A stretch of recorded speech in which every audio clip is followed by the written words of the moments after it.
donc pour replacer, la ville souhaite acquérir pour un montant de près de 7,5 millions l'immeuble du 81 rue du Chemin Vert. Donc selon le dossier de synthèse, l'immeuble est globalement vétuste avec des parties communes peu entretenues. Les logements sont étiquetés de D à G selon le DPE, vous l'avez rappelé.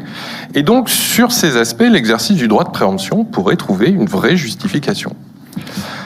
Je reste toutefois un peu dubitatif face aux incohérences de la communication municipale, puisque, à nouveau, pas plus tard qu'au mois de novembre, une communication dithyrambique, avec un superlatif à chaque coin de phrase, l'exécutif portait au nu son plan d'accompagnement des copropriétés privées dans la rénovation énergétique lourde.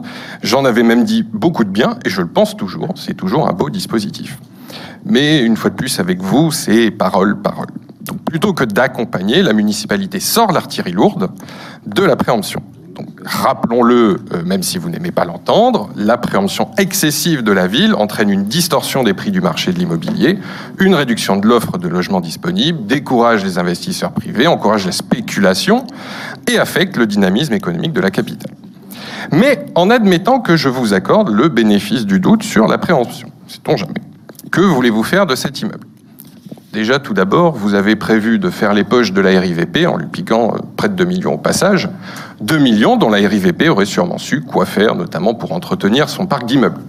Ces 2 millions, donc, s'ils ne viendront plus combler les trous béants du budget municipal, qui resteront béants, ça viendra tout de même creuser la dette de la ville, la dette hors bilan de la ville. C'est vrai qu'avec 11 milliards de dettes, on n'est plus à 2 millions près.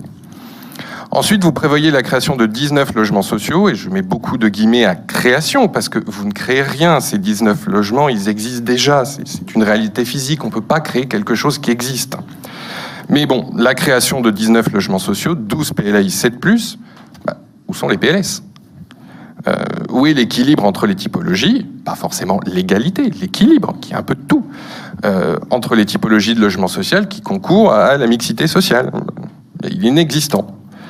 Donc la ville de Paris doit bénéficier d'une approche qui est plus nuancée, qui tient compte des besoins spécifiques de chaque quartier. Ça pourrait inclure des initiatives telles que la création de logements intermédiaires, la réhabilitation de logements existants pour répondre à une variété de besoins. Il y a des demandes en PLA, il y en a beaucoup. Oui, clairement. Et Paris n'aura jamais de quoi y répondre à tous. Et c'est triste. Je pense que tous autour de la table, on aimerait que chaque famille éligible au PLAI ait un toit PLAI sur la tête. Mais il y a aussi des réalités physiques. Ou alors on construit des tours de 50 mètres de haut à chaque fois. Donc pour ces raisons, nous voterons contre la délibération. Et donc, je vais répondre d'avance à notre collègue Thiberty, qui ne manquera pas de se lancer dans sa caricature. La droite, toujours une bonne excuse pour voter contre le logement social. Supprimez-moi les loyers capitalisés et équilibrez le programme. J'aurai plaisir à changer mon fusil d'épaule et à voter pour.